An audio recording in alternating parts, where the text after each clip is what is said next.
సుఖశాంతుల తెలంగాణ సుభిక్షంగా ఉండాలి ప్రతిదినమది తెలంగాణ ప్రజల కలలు పండాలి జై తెలంగాణ జై జై తెలంగాణ జై తెలంగాణ జై జై తెలంగాణ జై తెలంగాణ జై జై తెలంగాణ జై తెలంగాణ జై జై తెలంగాణ.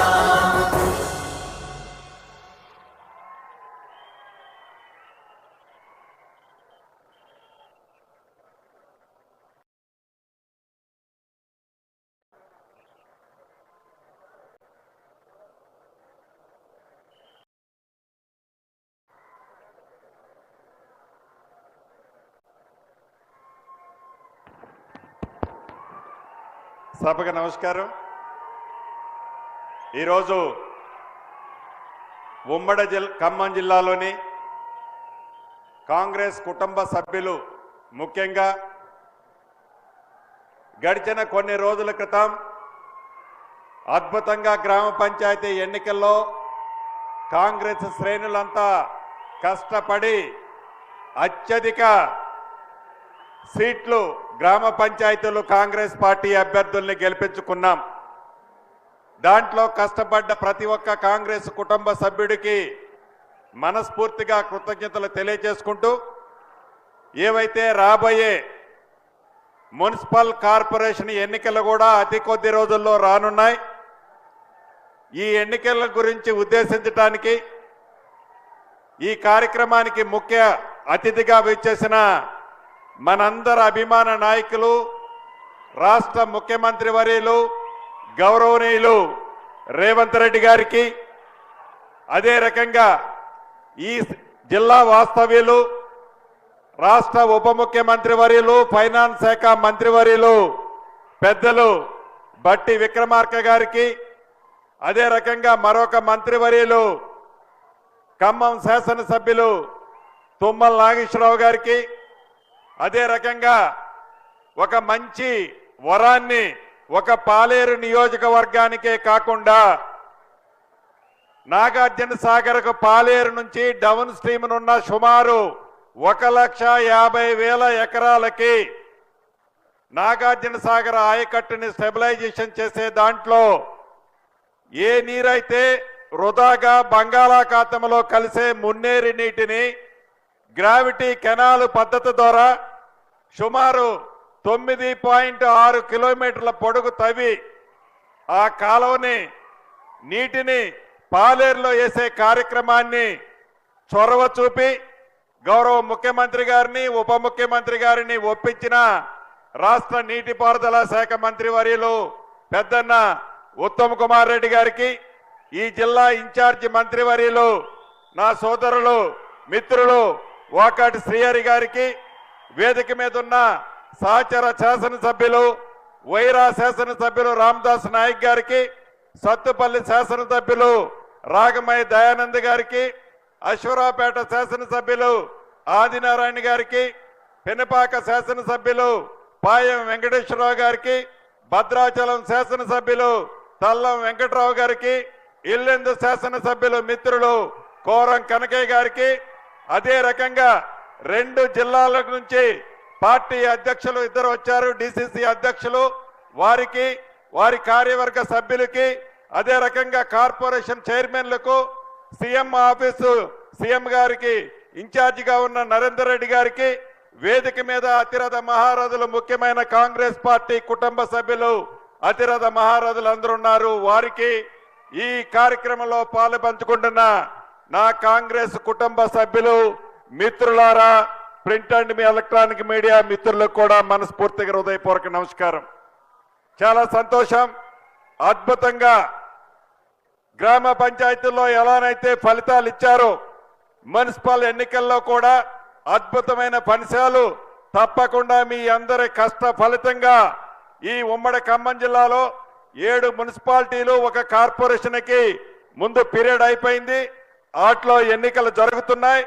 ఈ 7 మున్సిపాలిటీలు ఒక కార్పొరేషన్లో అద్భుతమైన ఫలితాలు తప్పకుండా వస్తే దాంట్లో మీరందరూ కష్టపడి అత్యుత్తమ ఫలితాలు వచ్చే దాంట్లో మీరంతా పాలు పంచుకోవాలని మనస్ఫూర్తిగా కోరుకుంటూ ఇప్పుడు ఈ జిల్లా ఇన్ఛార్జ్ మంత్రివర్యులు వాకటి శ్రీహరి గారిని మాట్లాడవలసిందిగా కోరుతున్నాను.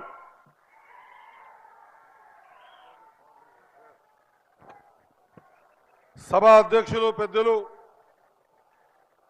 సీనన్న గారు, అదే మాదిరిగా ఈనాటి ముఖ్య అతిథి మనందరి ప్రియతమ నాయకులు ఈ రాష్ట్ర ముఖ్యమంత్రులు రేవంత్ అన్న గారు, అదే మాదిరిగా డిప్యూటీ సీఎం బట్టి విక్రమార్క గారు, తుమ్మల నాగేశ్వర గారు, పెద్దలు ఉత్తమ్ కుమార్ రెడ్డి గారు, అందరూ శాసనసభ్యులు, వేదిక మీద ఉన్నలు, వేదిక ముందున్నటువంటి కాంగ్రెస్ పార్టీ నాయకులు అందరికీ కూడా, ప్రింట్ అండ్ ఎలక్ట్రానిక్ మీడియా నాయకులకు అందరికీ కూడా సమయాభావం వల్ల ఎక్కువ సమయం తీసుకోకుండా ఒక్కసారి ఆలోచన చేయాలి.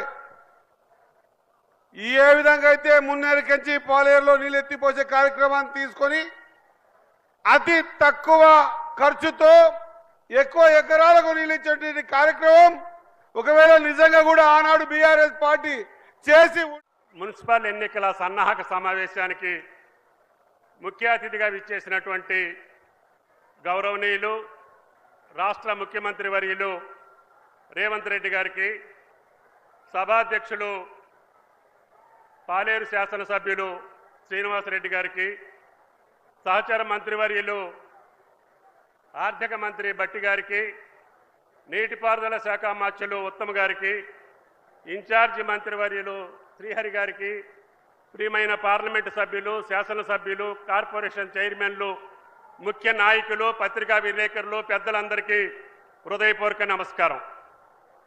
సంతోషం. ఏర్పడ్డటువంటి తెలంగాణలో అసాధ్యం అనుకున్నటువంటిది కాంగ్రెస్ పార్టీ తెలంగాణ ఇచ్చినటువంటి సోనియా గాంధీ గారి యొక్క కలలు నెరవేర్చడానికి, ఆమె అనుకున్నటువంటి తెలంగాణని సృష్టించడానికి, తెలంగాణ ప్రజల కోరికలని, ఆశలని, ఆశయాల్ని తీర్చడానికి ఏదైతే కాంగ్రెస్ పార్టీని అధికారంలోకి తీసుకురావాలి అని కాంగ్రెస్ పార్టీ కార్యకర్తలు, నాయకులు కోరుకున్నటువంటి అసాధ్యమైనటువంటి కోరికని సుసాధ్యం చేసి ఆనాటి పిసిసి అధ్యక్షుడిగా, నేటి రాష్ట్ర ముఖ్యమంత్రిగా ఈనాడు మన జిల్లాకి ఇచ్చేసినటువంటి రేవంత్ రెడ్డి గారికి ఉభయ జిల్లాల కాంగ్రెస్ పార్టీ ప్రజల తరఫున స్వాగతం, సుస్వాగతం. ఈ జిల్లాలో ఎన్నో అభివృద్ధి కార్యక్రమాలు చేసే అవకాశం నాకు సుదీర్ఘకాలం లభించినప్పటికీ నా జీవిత కోరిక, నా జిల్లా ప్రజల యొక్క శాశ్వత కోరిక దగ్గరలో ఉన్నటువంటి గోదావరి జలాల్ని ఈ 10 నియోజకవర్గాలకి పంచాలనేటువంటి ఏకైక లక్ష్యంతో నా యొక్క కోరికని మధ్యలో ఆగిపోయినటువంటి సీతారామ ప్రాజెక్టుకి ఇంకా 4000 కోట్లు అధికంగా ఖర్చు అవుతుంది అని చెప్పినప్పటికీ ముఖ్యమంత్రి గారు, ఆర్థిక మంత్రి, ఇరిగేషన్ మంత్రి యొక్క సహాయ సహకారాలతోటి గత నెలలోనే దానికి రివైజ్డ్ ఎస్టిమేట్స్ కూడా శాంక్షన్ చేసి ఈనాడు భూసేకరణ చేసి తద్వారా అన్ని నియోజకవర్గాల్లో గోదావరి జలాలు పారించడమే కాదు, భవిష్యత్తులో కృష్ణా జిల్లాలో మనకి ఇబ్బంది వచ్చినప్పుడు కూడా ఆ ఆయకట్టు 3 లక్షల ఎకరాలని కూడా స్థిరీకరించేటటువంటి మహద్భాగ్యాన్ని ఇవాళ కార్యరూపంలోకి తీసుకొచ్చినటువంటి ముఖ్యమంత్రి గారికి ఉభయ జిల్లాల రైతాంగం పక్షాన ధన్యవాదాలు తెలియజేస్తున్నాం. ఏటా 1,00,000-1,500 ఎకరాలతోటి ఈ 3 సంవత్సరాల్లోనే సుమారు 5-6 లక్షల ఎకరాలకి నీళ్లు ఇచ్చేటటువంటి మహద్భాగ్యం రేవంత్ రెడ్డి గారి అధ్యక్షతన ముఖ్యమంత్రి సారథ్యంలో తప్పకుండా పూర్తి చేస్తామని చెప్పి ఈ సభా సందర్భంగా విజ్ఞప్తి చేసుకున్నాం. వీటితో పాటు భవిష్యత్తులో ఇక్కడ తీసుకురావాల్సినటువంటి సీతారామ ప్రాజెక్టు గురించి గౌరవ ఇరిగేషన్ శాఖ మంత్రులు చెప్పారు. ఇక భవిష్యత్తులో ఈ జిల్లాకు కావాల్సింది ఈ సమస్యలతో పాటు ఇక్కడ చదువుకుంటున్నటువంటి నిరుద్యోగ యువకులకి కావలసినటువంటి ఉద్యోగ అవకాశాలు పనికొచ్చేటువంటి పరిశ్రమలు మాత్రమే పెద్ద ఎత్తున ఈ జిల్లా తీసుకొని రావాల్సినటువంటి అవసరం ఉంది. ఆ పరిశ్రమల స్థాపన కోసం భవిష్యత్తులో మీ అందరి తరఫున, ఈ జిల్లాకు సంబంధించిన శాసనసభ్యుల తరఫున, మంత్రుల తరఫున గౌరవ ముఖ్యమంత్రి గారికి విజ్ఞప్తి చేస్తూ ఉన్నాం. జిల్లాకి ఇండస్ట్రియల్ పార్క్ శాంక్షన్ చేయటమే కాకుండా కొన్ని ముఖ్యమైనటువంటి ప్రాజెక్టులు కూడా జిల్లాకి అందించవలసిందిగా మీ అందరి తరఫున వారిని కోరుతూ నేను ముగిస్తా ఉన్నాను. నమస్కారం. జై హింద్, జై కాంగ్రెస్.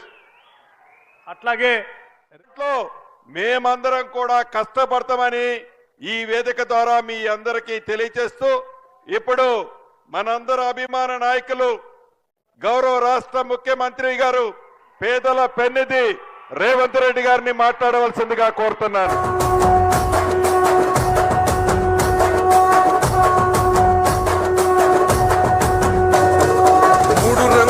జెండా బట్టి సింగమోలే కదిలినాడు ఒక్కరో కాంగ్రెస్ సూర్యుడు మన రేవంత్ అన్న నిగ్గదీసి అడిగే మునగాడు వీడు భూమిన వానైతాడు బీద సాదల ధైర్యం వీడు దొంగ దొరల భరతం పడతాడు మన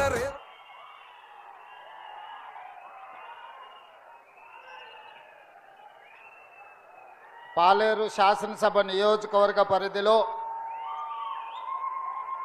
రాబోయే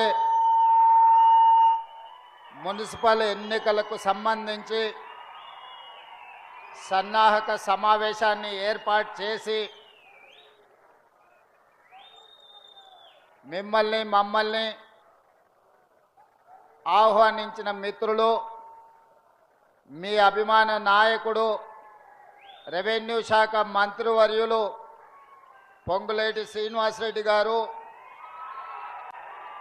ఈ కార్యక్రమంలో నాతో పాటు ముఖ్య అతిథులుగా విచ్చేసిన ఉప ముఖ్యమంత్రి వర్యులు బట్టి విక్రమార్క గారు, అదేవిధంగా ఖమ్మం జిల్లా ఇన్ఛార్జ్ మంత్రివర్యులు వాకిటి శ్రీహరి గారు, సాగునీటి పారుదల శాఖ మంత్రివర్యులు మరియు పౌర సరఫరాల శాఖ మంత్రివర్యులు పెద్దలు ఉత్తమ్ కుమార్ రెడ్డి గారు, అదేవిధంగా వ్యవసాయ శాఖ మంత్రివర్యులు పెద్దలు గౌరవనీయులు తుమ్మల నాగేశ్వరరావు గారు, అదేవిధంగా ఖమ్మం జిల్లా పార్లమెంట్ సభ్యులు రఘురామిరెడ్డి గారు, నాగర్ కర్నూలు పార్లమెంట్ సభ్యులు డాక్టర్ మల్లు రవి గారు, అదేవిధంగా ప్రభుత్వ ప్రత్యేక సలహాదారులు వేం నరేందర్ రెడ్డి గారు, శాసనసభ్యులు మిత్రులు రామ్దాస్ నాయక్ గారు, అదేవిధంగా శాసనసభ్యురాలు సోదరిమణి మట్టా రాగమయ్య గారు, అదేవిధంగా శాసనసభ్యులు మిత్రులు కోరం కనకయ్య గారు, శాసనసభ్యులు మిత్రులు పాయం వెంకటేశ్వర్లు గారు, అదేవిధంగా శాసనసభ్యులు మిత్రులు జారే ఆది నారాయణ గారు, అదేవిధంగా భద్రాచలం శాసనసభ్యులు తెర్లం వెంకట్రావు గారు, వివిధ కార్పొరేషన్లకు సంబంధించిన చైర్మన్లు, జిల్లా పార్టీ అధ్యక్షులు, వివిధ హోదాలలో ఉన్న పార్టీ నాయకులు, ప్రాణ సమానులైన కాంగ్రెస్ పార్టీ కార్యకర్తలందరికీ హృదయపూర్వకంగా నమస్కారాలు.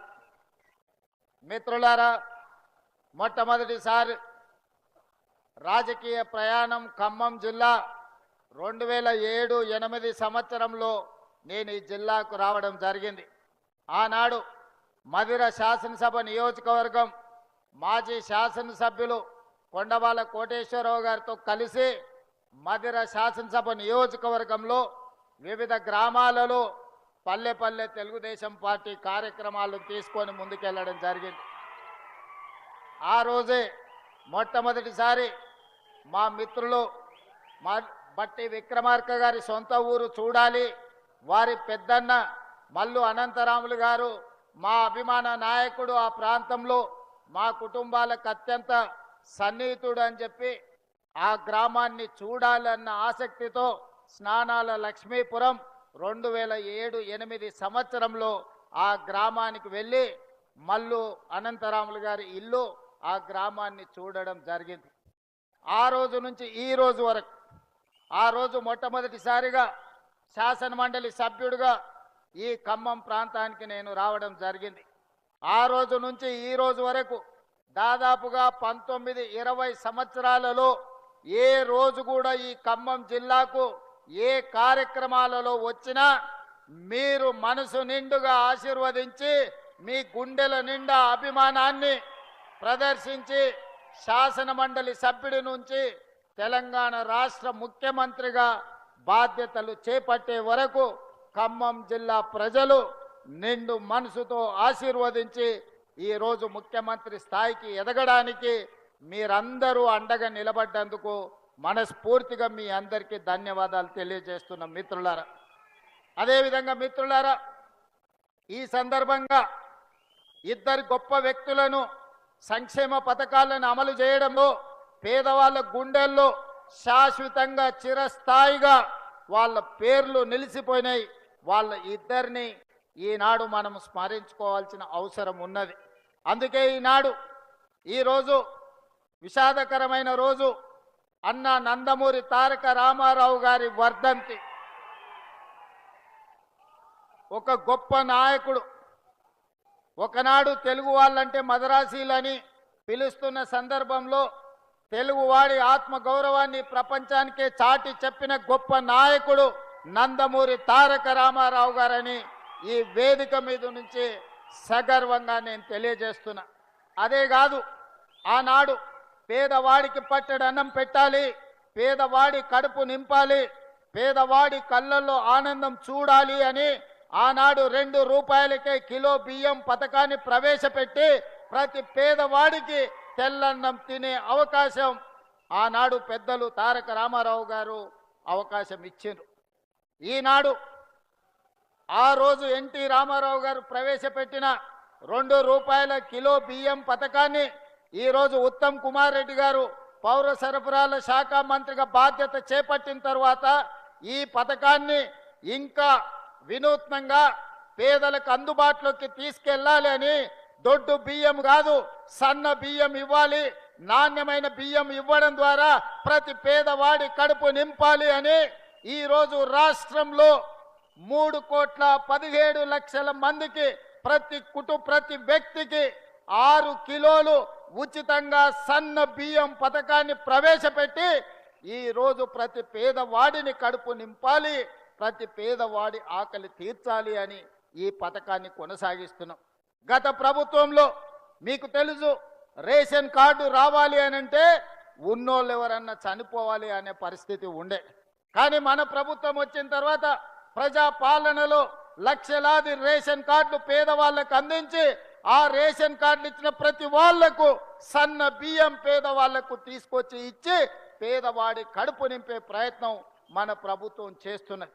ఈ వేదిక మీద నుంచి పెద్దలు ఉత్తమ్ కుమార్ రెడ్డి గారికి నేను సూచన చేస్తున్నా, ఇంకా ఎవరైనా తెలంగాణ రాష్ట్ర నలుమూలలో రేషన్ కార్డు రాని వాళ్ళు ఎవరున్నా ప్రతి పేదవాడికి రేషన్ కార్డు ఇవ్వండి. రేషన్ కార్డు ఇచ్చిన ప్రతి వాడికి సన్న బియ్యం ఇవ్వండి. పేదవాడిని ఆకలి తీర్చడమే మన లక్ష్యము. ఇదే నందమూరి తారక రామారావు గారికి ఘనమైన నివాళి అని నేను ఈ సందర్భంగా చెప్తున్నా. అదేవిధంగా మిత్రులారా, ఈ తెలంగాణ రాష్ట్రంలో నందమూరి తారక రామారావు గారికి అభిమానులు. అదేవిధంగా రెండవ వ్యక్తి ఉచిత కరెంటును అందించిన వాడు. ప్రతి పేదవాడికి ఇందిరమ్మ ఇల్లు ఉండాలి అని 2004 సంవత్సరంలో ముఖ్యమంత్రిగా మొట్టమొదటిసారి బాధ్యత చేపట్టిన ఎల్బీ స్టేడియంలో మొదటి సంతకాన్ని రైతులకు ఉచిత కరెంటు ఇవ్వాల్సిందే. తెలంగాణ రైతాంగాన్ని ఆదుకోవాలి. కాలిపోతున్న మోటార్లు, పేలిపోతున్న ట్రాన్స్ఫార్మర్లను అన్నిటిని కూడా సరిదిద్దాలి అని ఉచిత కరెంటు మీద మొట్టమొదటి సంతకం పెట్టి ఆనాడు ఉచిత కరెంటు రైతులకు ఇవ్వడమే కాకుండా దాదాపుగా 1,300 కోట్ల రూపాయల రైతుల బకాయిలను రద్దు చేయడమే కాకుండా వేలాది రైతుల మీద ఉన్న క్రిమినల్ కేసులను రద్దు చేసి మొదటి సంతకం పెట్టింది డాక్టర్ వైఎస్ రాజశేఖర్ రెడ్డి. వారి స్ఫూర్తిగా ఆనాడు 7 గంటలు ఉచిత కరెంటుతో ప్రారంభమై ఈనాడు పేదలకు రైతులకు 24 గంటల వ్యవసాయానికి ఉచిత విద్యుత్తును ఇవ్వడమే కాకుండా ఈనాడు మిత్రులు బట్టి విక్రమార్క గారి శాఖలో ప్రతి పేదవాడి ఇంటికి 200 యూనిట్లు ఉచితంగా కరెంటు ఇవ్వాలని 52 లక్షల పేదల కుటుంబానికి 200 యూనిట్లు ఉచిత కరెంటు, ఈ రోజు 30 లక్షల పంపు సెట్లకు 24 గంటల ఉచిత కరెంటును ఈ రోజు మనం అమలు చేస్తున్నాం. ఆనాడు 2004 నుంచి 2014 వరకు 10 సంవత్సరాలలో ప్రతి పేదవాడికి తండాలలో గూడాలలో మారుమూల పల్లెల్లో ఇందిరమ్మ ఇండ్లు కట్టాలి, పేదవాడి ఆత్మ గౌరవాన్ని నిలబెట్టాలని 25 లక్షల ఇండ్లను ఆనాడు డాక్టర్ వైఎస్ రాజశేఖర రెడ్డి గారు యూపీఏ ప్రభుత్వంలో సోనియా గాంధీ గారు పేదలకు ఇండ్లు ఇచ్చారు. మరి తెలంగాణ వచ్చిన 10 సంవత్సరాలలో డబుల్ బెడ్రూమ్ ఇండ్లు అని మనల్ని ఊరిచ్చిండు. మీకెవరికైనా డబుల్ బెడ్రూమ్ ఇల్లు ఇచ్చిండా అని నేను అడుగుతున్నా. ఎవరికైనా వచ్చిందా? ఎవరైనా డబుల్ బెడ్రూమ్ ఇల్లు కట్టుకున్నారా?